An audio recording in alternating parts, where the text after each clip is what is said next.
ನಮಸ್ತೆ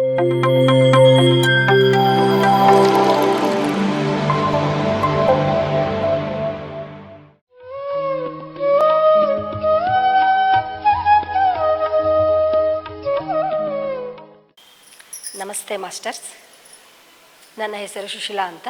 ನಾವು ಗದಗಿಂದ ಬಂದಿದ್ದೇವೆ. ನಾನು ಮೊದಲಿಗೆ ನಾನು ಒಂದು ಹೌಸ್ ವೈಫ್ ಆಗಿ ಜೀವನವನ್ನು ಸಾಗಿಸ್ತಾ ಇದ್ದೆ. ಹೀಗೆ ಮನೆಗೆಲಸ ಎಲ್ಲ ಮಾಡ್ಕೊತ ಆಧ್ಯಾತ್ಮಿಕವಾಗಿ ದೇವರ ಪೂಜೆ ಆ ಥರ ಎಲ್ಲ ಮಾಡ್ಕೊತ ಗೃಹಿಣಿಯಾಗಿ ಜೀವನವನ್ನು ನಡೆಸ್ತಾ ಇದ್ದೆ. ಎಲ್ಲ ತಾಯಂದಿರ ಥರನೂ ನಾನು ಸಹ ಮಕ್ಕಳಿಗೆ ಓದಿಸ್ಬೇಕು, ಒಂದು ಒಳ್ಳೆಯ ಸ್ಥಾನದಲ್ಲಿ ಮಕ್ಕಳನ್ನು ನಿಲ್ಲಿಸಬೇಕು ಅಂತ, ಮಕ್ಕಳಿಗೆ ಒಳ್ಳೆಯ ಎಜುಕೇಷನ್ ಕೊಡಿಸ್ಬೇಕು ಅಂತ ಆಸೆ ಇಟ್ಟು ಮಕ್ಕಳನ್ನ ಓದಿಸ್ತಾ ಇದ್ದೆ. ಹೀಗಿರುವಾಗ ಇದನ್ನು ನಾನು ನಿಮ್ಗೆ ಯಾಕೆ ಹೇಳ್ತಾ ಇದ್ದೀನಿ ಅಂದರೆ, ನಾನು ಧ್ಯಾನಕ್ಕೆ ಯಾವ ರೀತಿ ಬಂದೆ ಅನ್ನೋದನ್ನು ಹೇಳೋಕ್ಕೋಸ್ಕರ ಇದನ್ನು ಹೇಳ್ತಾ ಇದ್ದೀನಿ.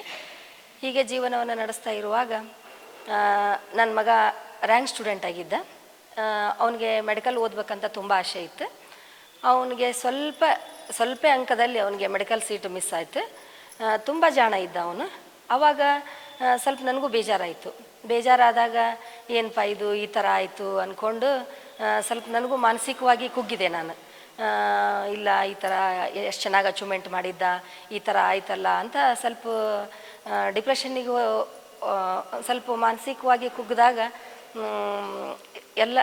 ಎಲ್ಲ ತಾಯಂದ್ರ ಥರ ನಾನೇ ಅಷ್ಟೇ ಮನೆಗೆಲಸ ಮಾಡೋದು, ಯಾರ ಜೊತೆ ಮಿಂಗಲ್ ಆಗ್ತಿರ್ಲಿಲ್ಲ. ನನ್ನದೇ ಆದಂಥದ್ದೊಂದು ಇದ್ರೊಳಗೆ ಸುಮ್ಮನೆ ಹೋಗೋದು, ದೇವ್ರ ಮುಂದೆ ಕೈ ಮುಗಿದು ಕೂತ್ಕೊಂಡು ಹೀಗಾಯ್ತಲ್ಲಪ್ಪ, ಅದು ಸಣ್ಣ ವಿಷಯ ಇದ್ದರೂ ನಾನು ಅದನ್ನು ದೊಡ್ಡ ವಿಷಯ ಅಂತ ತಗೊಂಡು ಆ ಥರ ಒಂದು ಮಾನಸಿಕವಾಗಿ ಕುಗ್ಗಿಬಿಟ್ಟೆ ನಾನು. ಆವಾಗ ನಾನು ಈ ಥರ ಹಂಗೆ ಮಾತಾಡ್ತಾ ಇರುವಾಗ ನಮ್ಮ ಫ್ರೆಂಡ್ಸ್ ಜೊತೆಗೆ ಫೋನ್ ಹಚ್ಚಿ ಮಾತಾಡ್ತಾ ಇದ್ವಿ. ಈ ಥರ ಆಯಿತು, ಸ್ವಲ್ಪ ಮಾರ್ಕ್ಸ್ ಒಳಗೆ ಹೋಯಿತು ಅಂತ.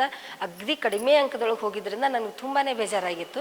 ಈ ಥರ ಮಾತಾಡುವಾಗ ಡೈಲಿ ಹಿಂಗೆ ಯಾವಾಗೋ ಫ್ರೀ ಟೈಮ್ ಸಿಕ್ಕಾಗೆಲ್ಲ ಮಾತಾಡ್ತಿದ್ವಿ. ಆವಾಗ ಒಂದು ಸತಿ ಏನಾಯಿತು, ಬೆಳಿಗ್ಗೆ 4 ಗಂಟೆಗೆ ನಾನು ಎಚ್ಚರ ಆಯಿತು, ಎದ್ದು ಮತ್ತೆ ಮಲಗಿದಾಗ ಆವಾಗ ನನಗೆ ಒಂದು ಈ ಥರ ದೇವ್ರ ಮುಂದೆ ಹೋಗಿ ಕೂತು ನಮಸ್ಕಾರ ಮಾಡ್ಕೋತ ಈ ಥರ ಇದು ಮಾಡ್ತಿದ್ನಲ್ಲ, ಒಂದು ಕನಸು ಬಿತ್ತು ನನಗೆ. ಕನಸು ಬಿದ್ದು ಯಾರೋ ನನಗೆ ಈ ಥರ ಧ್ಯಾನ ಮಾಡು ಅಂತ ಹೇಳ್ದಂಗಾಯಿತು. ಧ್ಯಾನ ಮಾಡಬೇಕಾ, ಏನಿದು ಧ್ಯಾನ ಹಂಗಂದ್ರೆ ಅಂದ್ಕೊಂಡು ಮತ್ತೆ ನಾನು ಬೆಳಿಗ್ಗೆ ಎದ್ದು ನಾರ್ಮಲ್ಲಾಗಿ ನನ್ನ ಕೆಲಸದೊಳಗೆ ನಾನು ಮತ್ತೆ ಬ್ಯುಸಿ ಆದಾಗ ನಮ್ಮ ಫ್ರೆಂಡು ಮತ್ತು ಮಧ್ಯಾಹ್ನ ಕಾಲ್ ಬಂತಕ್ಕಿದು, ಈ ಥರ ನಾನು PMC ಚಾನಲನ್ನು ನೋಡಿ ಧ್ಯಾನವನ್ನು ಮಾಡ್ತಾಯಿದ್ದೀನಿ, ಮೆಡಿಟೇಷನ್ ಮಾಡ್ತಾಯಿದ್ದೀನಿ, ನಿನಗೊಂದಿಷ್ಟು ವಿಡಿಯೋಸನ್ನು ಬಿಟ್ಟಿದ್ದೀನಿ, ನೋಡು ಸುಶೀಲಾವನ್ನ ಅಂತ ಹೇಳಿದಾಗ ನಾವು ವಿಡಿಯೋಸ್ ನೋಡಿ ತುಂಬಾ ಖುಷಿ ಆಯಿತು. ಯಾಕಂದ್ರೆ ನನಗೆ ಬೆಳಿಗ್ಗೆ 12ಕ್ಕೆ ಹೇಳುವಂಥ ವಿಷಯ ಬೆಳಿಗ್ಗೆ 4 ಗಂಟೆಗೆ ನನ್ನ ಕನಸನ್ಯಾಗ ಬಂದು ಹೇಳೈತಂದ್ರೆ ಇದರಲ್ಲಿ ಏನೋ ಮಿರಾಕಲ್ ಐತಿ, ಏನೋ ಚೆನ್ನಾಗೈತಿ, ಇದನ್ನು ಮಾಡಲೇಬೇಕಂತ ತಿಳ್ಕೊಂಡು ನಾನು PMC ಚಾನಲನ್ನು ಸರ್ಚ್ ಮಾಡಿ ಎಷ್ಟೊಂದು ವಿಡಿಯೋಗಳನ್ನು ನೋಡಿ ಇವತ್ತು ಹೆಂಗಾದ್ರೆ ಮಾಡಿ ನಾನು ಇದನ್ನು ಕಲಿತು ಧ್ಯಾನ ಮಾಡಲೇಬೇಕು ಅಂತ ನಾನು ಧ್ಯಾನ ಮಾಡೋದು ಕಲಿತೆ. ಆವಾಗ ನಮ್ಮ ಮನೆ ಹಿಂದೆಯೇ ನಮಗೆ ಶಾರದಮ್ಮ ಅಂತಂದು ಒಬ್ಬರು ಮಾಸ್ಟ್ರ್ ಇದ್ದರು. ಅವರು ಧ್ಯಾನಕ್ಕೆ ಹೋಗ್ತಿದ್ರು. ಅವ್ರು ನನಗೆ ಕೆಲವೊಂದಿಷ್ಟು ದಿನಗಳ ಹಿಂದೆ ನಾನು ಧ್ಯಾನಕ್ಕೆ ಹೋಗ್ತಾ ಇದ್ದೀನಿ ಬರ್ರಿ ಅಂತ ನನ್ನ ಕರೆದಿದ್ರು. ಆವಾಗ ಅವರು ಅದು ನನ್ನ ಮೈಂಡೊಳಗೆ ಫಿಕ್ಸ್ ಇತ್ತು, ಬರ್ತೀನಿ ರೀ ಮೇಡಮ್ ಅಂತ ನಾನು ಹೇಳಿದ್ದೆ ಅವ್ರಿಗೆ. ಆವಾಗ ನನಗೆ ಸಡನ್ನಾಗಿ ಅವ್ರ ನೆನಪಿಗೆ ಬಂದರು. ಅವ್ರಿಗೆ ನಾನು ಫೋನ್ ಮಾಡಿದೆ. ಆವಾಗ ನವೆಂಬರ್ 11ನೇ ತಾರೀಕಿಂದ ನಾನು ಧ್ಯಾನಕ್ಕೆ ಬಂದಿದ್ದು. ಆವಾಗ ಅವ್ರಿಗೆ ಫೋನ್ ಮಾಡಿ, ಎಲ್ಲಿದ್ದೀರಿ ಮೇಡಮ್ ನೀವು ಧ್ಯಾನಕ್ಕೆ ಹೋಗ್ತಾ ಇದ್ದೀರಲ್ಲ, ಯಾವ ರೀತಿ ಮಾಡೋದು ಕಲಿಸ್ರಿ ನನಗೂ, ನಾನೂ ಬರ್ತೀನಿ ಅಂತ ಅವ್ರಿಗೆ ಹೇಳಿದಾಗ ಅವರು ಇಲ್ಲರಿ ನಾ ಬೆಂಗಳೂರಿಗೆ ಹೋಗಿದ್ರು. ಅವರು ಪತ್ರಿಜಿ ಅಪ್ಪಾಜಿ ಅವ್ರ ಹುಟ್ಟುಹಬ್ಬದ ನಿಮಿತ್ತ ಬಂದ ಮೇಲೆ ಫೋನ್ ಮಾಡಿದರು. ಅವತ್ತು 1-1.5 ತಾಸು ಇಬ್ಬರು ಫೋನ್ ಮಾತಾಡಿದ್ವಿ. ನಂಗೆ ತುಂಬಾ ಖುಷಿ ಆಯಿತು. ನನಗೆ ಧ್ಯಾನ ಸಿಕ್ಬಿಡ್ತಲ್ಲ, ಅವರು ನನಗೆ ಇಲ್ಲೇ ಬರ್ರಿ ನಮ್ಮ ಮನೆಯೊಳಗೆ ಕಲಿಸ್ಕೊಡ್ತೀನಿ ಅಂತ ಅಂದಿದ್ದಕ್ಕೆ ನನಗೆ ಇಷ್ಟು ಸಮೀಪದಲ್ಲಿ ಧ್ಯಾನ ಸಿಕ್ತಲ್ಲ, ಕಲಿಸ್ತಾರ ಅಂತೇಳಿ ತುಂಬಾ ಖುಷಿ ಆಯಿತು. ಹೋದ್ವಿ, ಅಲ್ಲಿ ನಾವು ಧ್ಯಾನ ಮಾಡೋಕ್ಕೆ ಸ್ಟಾರ್ಟ್ ಮಾಡಿದ್ವಿ, ಮಂಡಲ ಧ್ಯಾನವನ್ನು ಮಾಡಿದ್ವಿ. ಎಷ್ಟೊಂದು ಖುಷಿಯಾಗಿ ನಾವು ಮಂಡಲ ಧ್ಯಾನವನ್ನು ಮಾಡಿದ್ವಿ. ಇದೇ ರೀತಿ ನಾವು ನಮ್ಮ ಮನೆಯೊಳಗೂ ಸಹಿತ ಮತ್ತೊಂದು ಮಂಡಲ ಧ್ಯಾನವನ್ನು ಮುಗಿಸಿದ್ವಿ. ಆ ಮಂಡಲ ಧ್ಯಾನವನ್ನು ಮಾಡುವಾಗ 1 ತಾಸು ನಾವೆಲ್ಲರೂ ಧ್ಯಾನಕ್ಕೆ ಹೋಗಿ 1 ವರ್ಷ ಆಗಿರೋದ್ರಿಂದ 1 ತಾಸು ಟ್ಯೂನನ್ನು ಹಾಕ್ಕೊಂಡು 10 ನಿಮಿಷ ಸತ್ಸಂಗವನ್ನು ಮಾಡಿ ಒಂದೊಂದು ದಿವಸ ಒಂದೊಂದು ವಿಷಯವನ್ನು ಸತ್ಸಂಗವನ್ನು ಮಾಡಿ ತಿಳ್ಕೊಂಡು ಈ ರೀತಿ ಧ್ಯಾನವನ್ನು ಮಾಡ್ತಾ ಬಂದ್ವಿ. ಇದು ಸಿಕ್ಕ ತಕ್ಷಣ ಧ್ಯಾನ ಈ ಥರ ಸಿಕ್ತಲ್ಲ ಅಂತಂದು PMC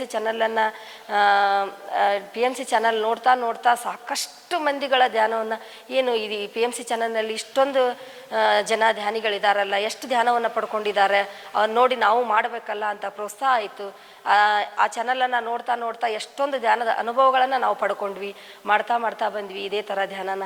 ಆಮೇಲೆ ನಾವು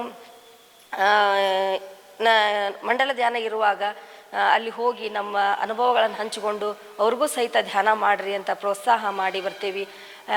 ಆಮೇಲೆ ಈ ರೀತಿಯಾಗಿ ಧ್ಯಾನ ಮಾಡ್ತಾ ಮಾಡ್ತಾ ನಾವು ಧ್ಯಾನವನ್ನು ಮಾಡ್ತಾ ಒಬ್ಬ ಗೃಹಿಣಿ ಧ್ಯಾನವನ್ನು ಮಾಡಿ ತನ್ನ ಇಡೀ ಮನೆಯನ್ನು ಅಚ್ಚುಕಟ್ಟಾಗಿ ಯಾವ ರೀತಿ ಸುಂದರವಾದ ವಾತಾವರಣವನ್ನು ನಿರ್ಮಾಣ ಮಾಡ್ತಾಳೆ ಅನ್ನೋದಕ್ಕೆ ಸಾಕ್ಷಿ ಆಯಿತು.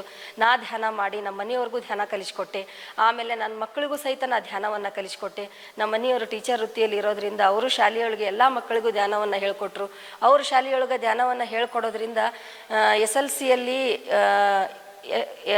ಒಂದು 7 ಸಂಸ್ಥೆಯೊಳ ಮಧ್ಯೆ ನಮ್ಮ ಮನೆಯವ್ರ ಸ್ಕೂಲನ್ನ ಹೆಚ್ಚು SLC ಅಂಕವನ್ನು ಪಡೆದು ಫಸ್ಟ್ ಇದರೊಳಗೆ ನಿಂತೈತೆ ಅಂತಂದು ಹೇಳ್ಬೇಕಂದ್ರೆ ಧ್ಯಾನದಿಂದ ಆಗೈತೆ ಅಂತ ನಾನು ಹೆಮ್ಮೆಯಿಂದ ಹೇಳಕ್ಕೆ ಇಷ್ಟಪಡ್ತೀನಿ.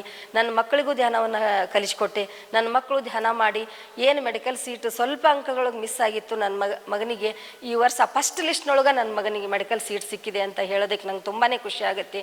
ಈ ರೀತಿ ನಾವು ಧ್ಯಾನವನ್ನು ಮಾಡ್ತಾ ಮಾಡ್ತಾ ಎಲ್ರಿಗೂ ಧ್ಯಾನವನ್ನು ಮಾಡಿ ಧ್ಯಾನವನ್ನು ಹಂಚಬೇಕು ಅಂತ ಒಂದು ಗುರಿಯನ್ನು ಇಟ್ಕೊಂಡಿದ್ದೇವೆ ಅಂತ ಹೇಳ್ತಾ ನಾವು ನಮ್ಮ ಟೀಮ್ ಅವರೆಲ್ಲರೂ ಸೇರಿ ನಾವು ಮಂಡಲ ಧ್ಯಾನವನ್ನು ಮಾಡ್ತಾ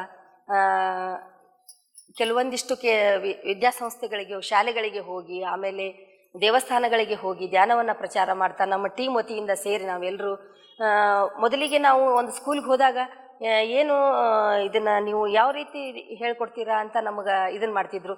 ಯೂನಿವರ್ಸ್ ನಮ್ಗೆ ಯಾವ ರೀತಿ ಹೆಲ್ಪ್ ಮಾಡಿಕೊಡ್ತು ಅಂದ್ರೆ ಇದು ಏನಂದ್ರೆ ಶೈಕ್ಷಣಿಕವಾದಂಥ ಒಂದು ಇದೇ PMC ಚಾನಲ್ನಿಂದ ಒಬ್ಬರು ಸಹಾಯದಿಂದ ನಮಗೆ ಶೈಕ್ಷಣಿಕ ಪ್ರಮಾಣ ಪತ್ರ ಸಿಕ್ತು.